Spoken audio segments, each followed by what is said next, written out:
반기문 총장 이제 어디로 가나 이 주제로 한번 넘어가 보겠습니다.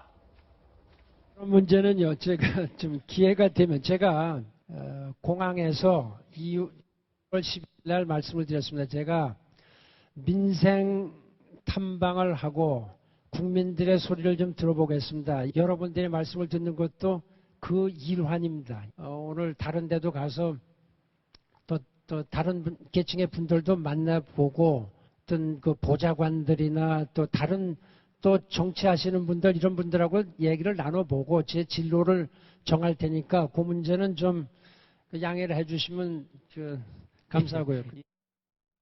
자, 김성진 기자, 지금 네. 조금 전에 이게 아마 조선대 강연에서 네. 지금 아마 저렇게 말을 했는데 원래 설 연휴에 뭐 당을 택하겠다 이런 취지의 발언이 약간 논란을 빚으니까 네. 지금 답을 지금 거의 안 했어요. 네. 여러 가지 고민해서 하겠다. 그러니까 애초에 저 귀국했을 때도 어느 정당 입당할 것이냐, 아니면 당을 만들 것이냐에 대한 논란이 좀 많았습니다. 네. 그 부분에서 명확하지 않았었고, 근데 최근에 지난 아까 16일 날에는 설 연휴 입당을 하겠다는 방향성을 잡았었거든요. 네. 말씀하신 것처럼 정치권에서 공격이 이어지니까 아직 그 부분은 정하지 않았다. 다시 한 발 빼는 모습을 지금 보이고 있습니다. 네. 그리고 이 상황 자체가 몸값이라고 해야 될까요?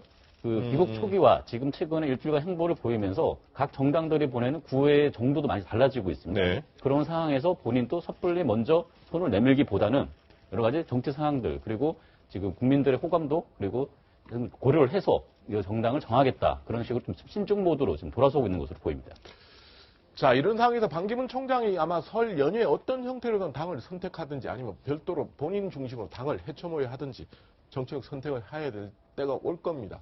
자, 이 과정에서 지금 국민의당, 다른 정당, 여러 기타 정당들의 행보도 지금 움직임이 복잡합니다. 먼저 국민의당 박지원 이번에 신임 대표가 그동안 반기문 총장에게 러브콜을 보내왔는데 요즘 좀 분위기가 바뀌었습니다. 한번 보시겠습니다.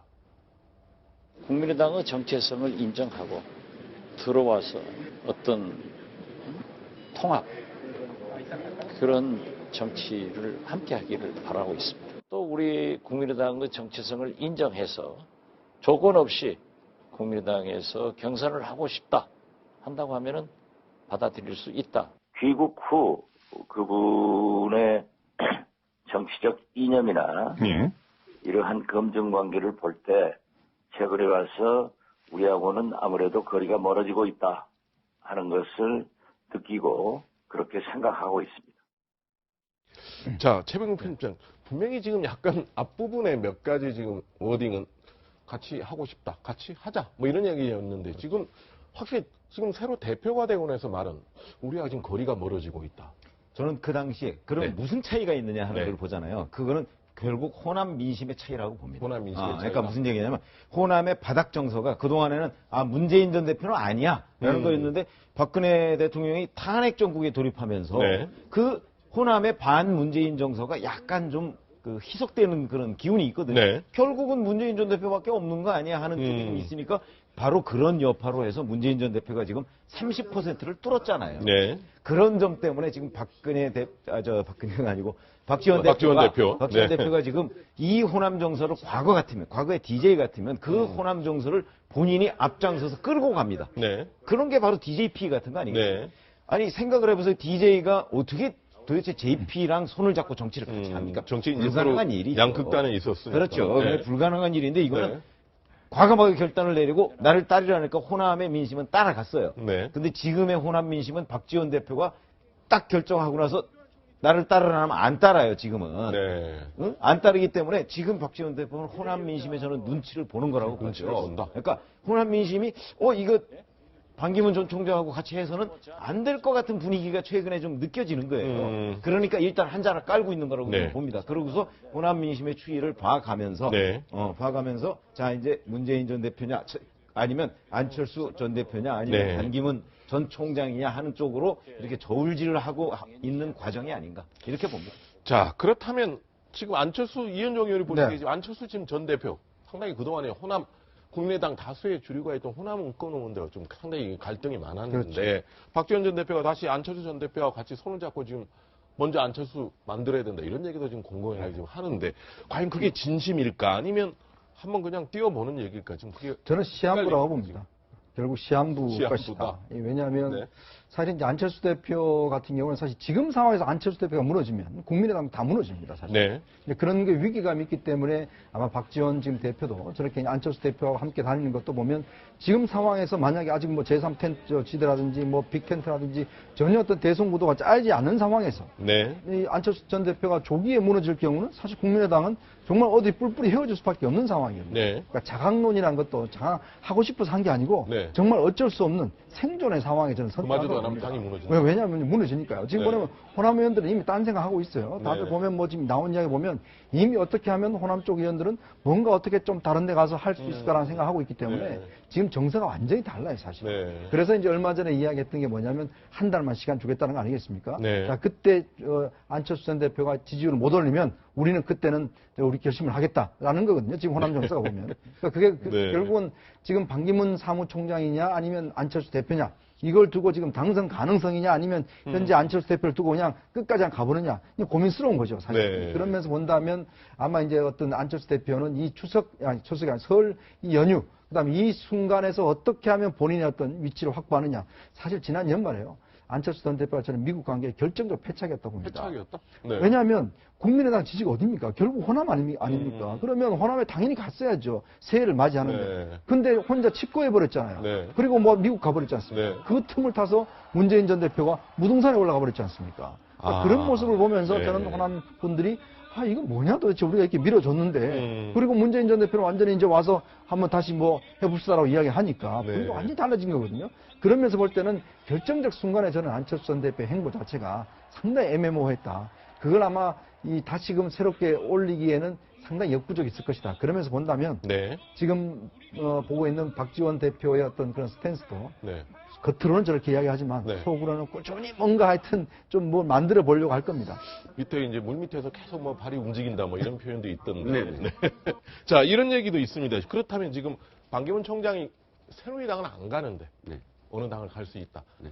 그렇지만 그걸 어떻게 더 봐야 됩니까? 새누리당을 완전히 배제했다고 봐야 될지 아니면 어떤 당으로 꼭 들어가는 게 정답일지 아니면 본인 중심으로 헤쳐 모여야 하는 여러 가지 방법이 있을 수도 있는 거예요. 일단 아까 몸값이라는 표현을 네, 김성수 나왔었는데 네. 그 몸값이 뭐로 나타나냐면 지지율로 결국 나타나죠. 지지율이죠. 결국 네. 지지율인데 네. 문제는 이제 박지원 원내대표가 이렇게 표현하는 것도 사실은 이제 3자 대결에서 문재인 대표와 안철수 대표와 그 다음에 반기문 총장 세 사람이 동시에 나왔을 때 네. 어떤 구도가 되냐면 그러니까 1위는 물론 이제 지금 선두는 문재인 대표죠. 네. 그다음에 2등이 반기문 총장, 3등이 이제 그 안철수 대표인데 문제는 2위와 3위 그러니까 반기문 총장과 안철수 대표를 더하더라도 지금 문재인 대표를 따라가지 못하는 네. 상황이에요. 그러니까 그렇죠. 2, 3위가 지금 유의미한 그런 연대가 안 되는 거거든요. 네. 자, 그랬을 때 어찌됐든 지금 반기문 총장으로서는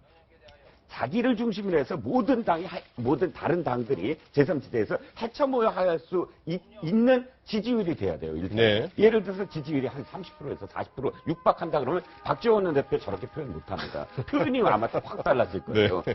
그런데 네. 지금은 아주 애매한 이러지도 못하고 저러지도 못하는 20%대에서 네. 지금 머물러 있거든요. 네. 그러니까 이게 좀 출렁거리지도 않고 있어요. 네. 물론 이제 리얼미터에서 약간 올랐죠. 또 기고 네. 이후에. 아직은 뭐 여론조사는 좀. 네네. 예. 네네. 그렇습니다. 그래서 어쨌든 지금 반기문 총장으로서는 네. 가장 급한 건 뭐냐면 어느 쪽으로의 선택을 하는 것은 지지율입니다. 네. 결국은 지지율을 끌어올려서 유의미한 어떤 지지율이 됐을 때 사실은 이 표현들도 다 달라지고 네. 진행 밑으로 이렇게 세가 규합이 되는데 현재 지지율이 만약 계속되고 있다 그러면 선택을 할 수밖에 없죠. 왜냐하면 선택을 해서 지지율을 끌어올려야 되니까 그다음에. 뭐 반작용도 물론 있을 수 있죠. 그렇죠. 역풍도 불 수가 있으니까.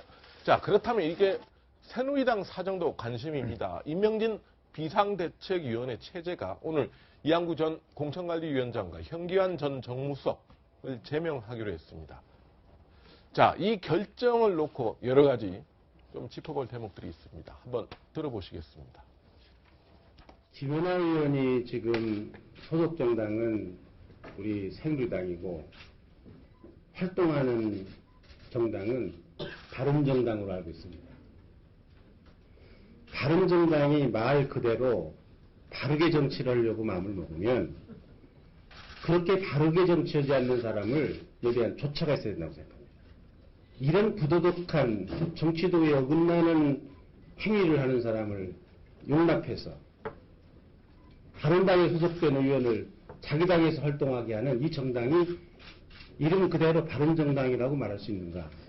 김연아 의원은 비례대표 초선임에도 불구하고 당 대변인이라는 중책을 맡았습니다. 본인의 정치적 소신에 따라 다른 정당에서 활동하고자 한다면 떳떳하게 스스로 당을 탈당해 활동해야 할 것입니다.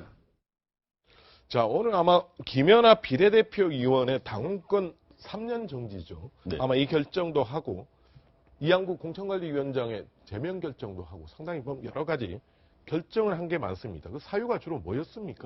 네, 오늘 새누리당 윤리위에서는 총 4명이 제명이 됐고요. 네. 그리고 1명이 당원권이 3년 정지가 됐습니다.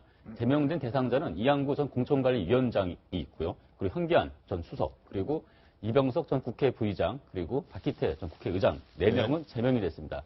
좀 이병석 전 의장과 박기태 국회의장은 각각 포스코의 뇌물수석권 그리고 성추행권으로 이미 그 형집행을 받았기 때문에 제명이 된 것이고요. 이양구 전 공천관리위원장은 공천 실패에 따른 민심 위반을 이유로 들어서 제명을 했습니다. 네. 다 기억하시다시피 지난 공천에서 국회 파동도 있었고 여러 가지 밀실 공천 논란을 하면서 당내 분란을 일으켰습니다. 그래서 여소야대의 빌미를 제공을 했다.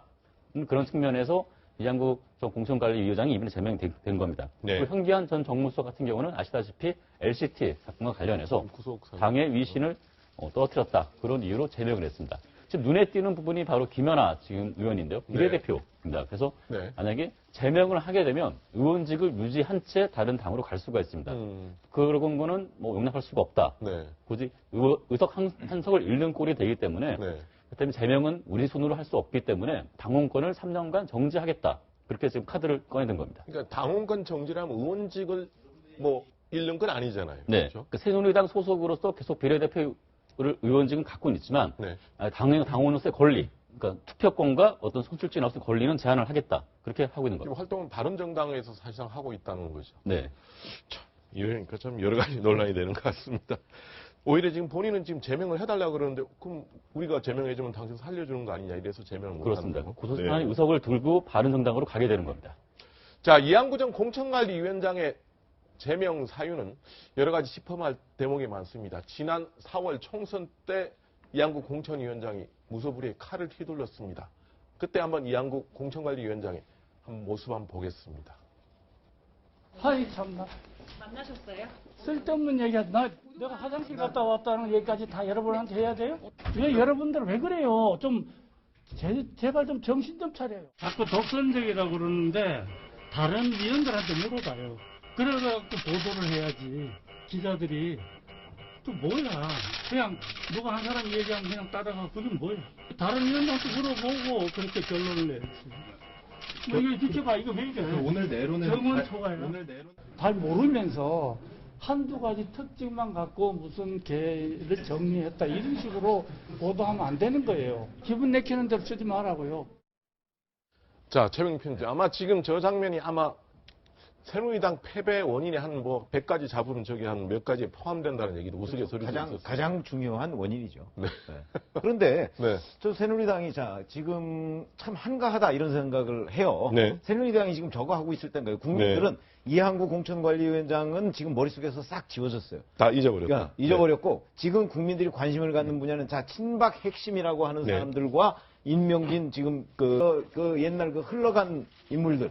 그다음에 구속된 사람 이런 사람 제명을 하느냐 안 하느냐에 대해서 우리 유권자들은 아무 관심이 없습니다. 그러니까 지금은 서청원, 최경환 의원, 윤상현 의원, 그다음에 친박 핵심들 그 친박 핵심들이라는 게 사실은 이번에 최순실 게이트 때문에 여기까지 박근혜 대통령과 여권이 왔잖아요. 이 문제에 가장 큰 책임이 있는 사람들을 어떻게 처벌해야 하느냐 하는 문제를 지금 들여다보고 있는데 엉뚱한 데 가서 지금 다른 짓 하고 있는 거예요. 제가 볼 때는 그런 점에서는 참 한가하기도 하다 이런 느낌이 듭니다. 자, 20일까지 뭐 하긴 한다고 했어요. 아니, 그러니까 네. 저는 보면 임명진 위원장이 지금 뭘 하겠다는 건지 모르겠습니다. 솔직히. 그래요? 네. 자, 임명진 위원장이 보면 본인이 이제 그 사퇴하기 전에 본인이 사퇴하겠다고 그랬잖아요. 네. 자, 그럼 8일날 그날 2월 6일날까지 사퇴하지 않으면 본인이 8일날 사퇴하겠다고 그러는데 8일날 되니까 사퇴는 없다라고 이야기를 했어요. 네. 뭐 본인이 직을 걸고 하겠다고 했지 않습니까? 근데 그것만 없고 이제는 보니까 대표직을 좀 즐기시고 있는 것 같아요. 자, 보십시오. 아까도 말씀하셨지만은 이런 분들 아무 소용 없습니다. 이미 네. 이런 분들 자동적으로 그냥 옛날 새누리당에서도 당연히 이분들은 아웃될 사람이에요. 네. 옛날 당원 가지고도 이렇게 형사사건 받으면 다 아웃되고 네. 이한구 위원장은 이미 우리 국민으로서 아무도 없어요, 지금. 네. 이런 사람들 지금 징계를 해놓고 뭐 당을 개혁했다? 말이 되는 소리입니까? 저는 그리고 첫 번째는 네. 지금 새누리당이 개혁을 하겠다고 하면서 제일 첫 번째 뭡니까? 기득권을 내려놓은 거 아니겠습니까? 자, 그러면 저는 임명진 위원장이 박근혜 대통령에 대한 당적 문제를 저는 정면으로 거론해야 된다고 봅니다. 이건 지금 피하고 있는 거예요. 그렇죠. 왜냐하면 지금 당 개혁을 하겠다 그러면서 자, 지금 우리가 박영수 특검이 지난번 이재용 부회장을 이제 영장을 쳤지 않습니까? 네. 그 하면서 논리가 뭡니까? 결국 모든 거에 책임자를 일단 한 사람을 책임지겠다는 거 아니겠어요? 네. 나머지 종범들 할 필요 없다는 거 아닙니까? 그러면 지금 이 사태의 가장 큰 책임이 누굽니까? 결국 박근혜 대통령 당원 1호 박근혜 대통령 아니겠습니까? 네. 그러면 박근혜 대통령 탈당도 이야기도 못하고 그냥 가만히 뭐 있고 나중에 뭐 탄핵 끝나고 난 뒤에 어떻게 그때는 탄핵 끝나고 나면 이미 끝나는 거예요. 그때는 탈당 안 해도 아무 소용이 없습니다. 네. 자, 지금 상황에서 새누리당이 뭔가 개혁을 하겠다면 과감하게 여당지를 내려놔야 됩니다. 네. 자, 그래 놔놓고 뭔가 바닥에 출발해야지 무슨 석고대제 하겠다는 거 석고대제는 안 하고 있고 계속 여당지는 누리고 있고 그리고 지금 뭐 갈 사람들만 이거 나오고 있고 지금 기존에 이야기됐던 사람들은 당원권 정지요. 당원권 정지되면 그냥 오현중 유지되고 안 그래도 이분들 다 이선후퇴 했어요 지금. 아무 네. 소용 없는 겁니다. 네. 상당히 조금만 더 네. 추가하자면 이한구 전 공천관리위원장이 왜 저랬겠습니까? 응? 우리가 물증은 없지만 왜 저랬겠어요? 박근혜 대통령이 시켜서 저렇게 한 거 아니에요. 네. 그런데 뭐 시켰다기보다 교감을 했다, 뭐 이렇게 표현을 받고 있습니다. 그건 이제 굉장히 그 정치 부자들이 즐겨 쓰는 표현이고 사실은 박근혜 네. 대통령이 시켰던 네. 건데 네. 그거는 그 시킨 사람은 건드리지 않고 그 하수인이라고 우리가 이제 그 표현하는 게 좀 네. 지나칠지는 모르겠으나 네. 그 이한국 전 공관위원장만 그런 식으로 처리한다? 그럼 그걸 누가 납득할 수가 있겠습니까? 더군다나 이번 조치가 윤리위원회가 재구성된 뒤 첫 번째 조치예요. 그렇죠. 첫 번째 조치부터 저렇게 빗나가서는 곤란한 거죠. 네, 뭔가 또 속도를 좀 내라는 주문인 것 같습니다.